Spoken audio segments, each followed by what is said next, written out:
જય માતાજી. આપણે ઘણા બધાની આમ મોઢે સાંભળતા હોય કે ભાઈ અમારે પુણ્ય કરવું છે, પણ ઘરમાં હોય તો કરીને ઘર બાળીને થોડા તીરથ કરાય. આવું ઘણાના મોઢે આપણે સાંભળતા હોઈએ. તો ભાઈ પુણ્ય કરવાના કેટલાય રસ્તા હોય છે. કોઈ પૈસાથી કરી શકતું હોય, તો કોઈ પોતાના કહીને શારીરિક ઘસારા હોય, કોઈના આર્થિક ઘસારા હોય. કહેવાનો મતલબ એવો છે કે તમે ભણેલા ગણેલા છો, તમને બે પૈસાની ખબર પડે છે, તો તમને અત્યારે સરકાર કેટલી બધી સહાય, કેટલી બધી યોજનાઓ રોજબરોજ મહિલાઓ માટે, વિધવાઓ માટે, અનાથ બાળકો માટે બહાર પાડતી હોય છે. તો આની જાણકારી હોય ને, તો આ જાણકારી પણ એવા લોકો સુધી પહોંચાડવી કે જેને આની ખબર જ નથી પડતી, અથવા તો મોબાઈલ વાપરતા જ નથી, કે એના ઘર સુધી આ જાણકારી પહોંચતી નથી કોઈ કારણસર.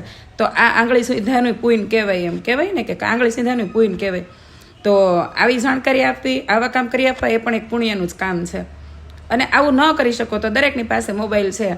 ઘણા બધા વ્યક્તિઓ એક્ટિવ છે આની અંદર, ઘણા બધા માહિતીઓ પહોંચાડે છે. તો એવા લોકો